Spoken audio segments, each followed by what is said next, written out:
देश के पूर्व प्रधानमंत्री, भारत की राजनीति के अजात शत्रु स्वर्गीय अटल बिहारी वाजपेयी की जयंती आज महिला किसान सम्मान दिवस के रूप में एक वृद्ध व भव्य कार्यक्रम के तहत स्थानीय टाउन क्लब मैदान पर मनाई गई।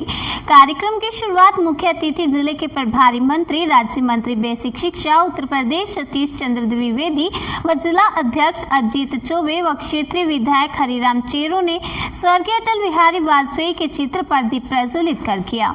इसके बाद मंडल दूधी के पदाधिकारियों ने मंत्री श्री द्विवेदी को एक विशालकाय माला पहनाकर उनका मंच पर स्वागत किया। सभा की शुरुआत करते हुए क्षेत्रीय विधायक हरिराम चेरो ने कहा कि दूधी को जिला बनाना यहाँ की जनता की प्रमुख मांग है और विधानसभा चुनाव में कैबिनेट मंत्री राजनाथ सिंह, जनरल वीके सिंह, अनुप्रिया पटेल व मनोज तिवारी ने यह वादा किया था कि सरकार आते के साथ दूधी को जिला बनाया जाएगा, वादा जो अभी तक पूरा नहीं हो सका। हम चाहते हैं कि इस पर पहल कर आप यहाँ के लोगों को सौगात दें। न्यूज़ ऑफ भारत के लिए सोनभद्र से रवि सिंह की रिपोर्ट। उनके उपज का लाभकारी मूल्य दिलाएगा, उनको आधुनिक खेती करने में उनका सहयोग करेगा और दुनिया के जिन विकसित देशों का हम उदाहरण देते हैं कि किस तरह से वो देश कृषि क्षेत्र में आगे निकले, उन सारी व्यवस्थाओं का अध्ययन करके भारत सरकार ने एक सर्वोत्तम बिल बनाया है। आज तक जो हमारा किसान शिकायत करता था कि बिचौलिए उसकी उपज का लाभ उठाते हैं, उसकी उपज का लाभकारी मूल्य उसको नहीं मिलता है, उसके आधुनिकीकरण में उसको मदद नहीं मिलती है, इन सारी समस्याओं का समाधान कृषि बिल करेगा और उन सारे प्रश्नों का उत्तर स्वयं माननीय प्रधानमंत्री ने दिया है। अब इससे ज्यादा स्पष्टीकरण और कुछ नहीं हो सकता।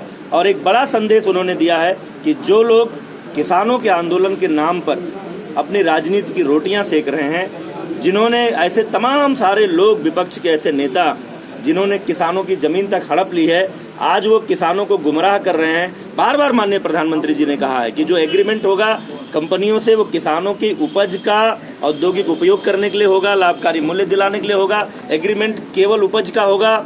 जो कंपनी होगी वो अपने मर्जी से एग्रीमेंट नहीं समाप्त कर पाएगी, लेकिन किसान जब चाहेगा अपनी मर्जी से एग्रीमेंट समाप्त करेगा। किसी तरह का कोई विवाद होगा तो जो हमारे प्रशासनिक अधिकारी हैं, एसडीएम हैं, उस विवाद में किसान का हित का संरक्षण करेंगे। वो सारी बातें आज माननीय प्रधानमंत्री जी ने स्पष्ट की है। आज देश में जो लोग किसानों को गुमराह करने की कोशिश कर रहे थे, उनकी पोल आज स्वयं माननीय प्रधानमंत्री जी ने खोल दी। आप सोनभद्र के प्रभारी हैं, धान क्रय केंद्रों पर इस समय धान पड़ा हुआ है, खरीदारी नहीं हो पा रही है। धान क्रय के जो निर्देश सरकार के थे, देखिए कई जगहों पर समस्याएं ये है कि कोई आदमी एक साथ बहुत ज्यादा धान बेचना चाहता, चूंकि सरकार ने कुछ लिमिट तय कर रखी थी। सरकार की मंशा ये थी कि छोटा किसान भी अपने धान को बेच पाए, उसको क्रय केंद्रों पर लंबी लाइन न लगानी पड़े, उसको वापस न आना पड़े। इसलिए सरकार ने जो दिशा निर्देश जारी किए थे, उस दिशा निर्देश के अनुसार खरीदारी हुई है। पिछले वर्ष की तुलना में ज्यादा किसानों ने अपनी ज्यादा उपज बेची है।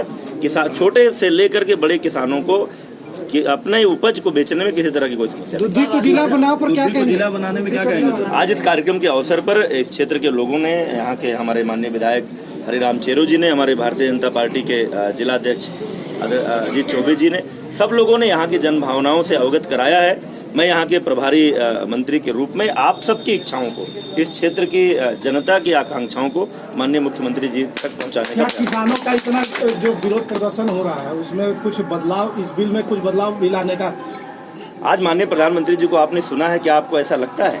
पूरे देश में, आप दुद्धी में, सोनभद्र में कहाँ किसान आंदोलन कर रहे हैं? पूरे देश में कहीं भी कोई किसान आंदोलन नहीं कर रहे हैं। कुछ लोग, जैसा कि अभी माननीय प्रधानमंत्री जी ने कहा, जिनको देश की जनता नकार चुकी है, देश की राजनीति में, देश की सत्ता में आने वाले दिनों में कोई संभावनाएं नहीं दिखती हैं, उसको लेकर के कुछ लोग परेशान हैं। और आज सारे प्रश्नों का उत्तर माननीय प्रधानमंत्री जी ने दे दिया है, इसलिए हम लोगों को उस पर कोई टिप्पणी करने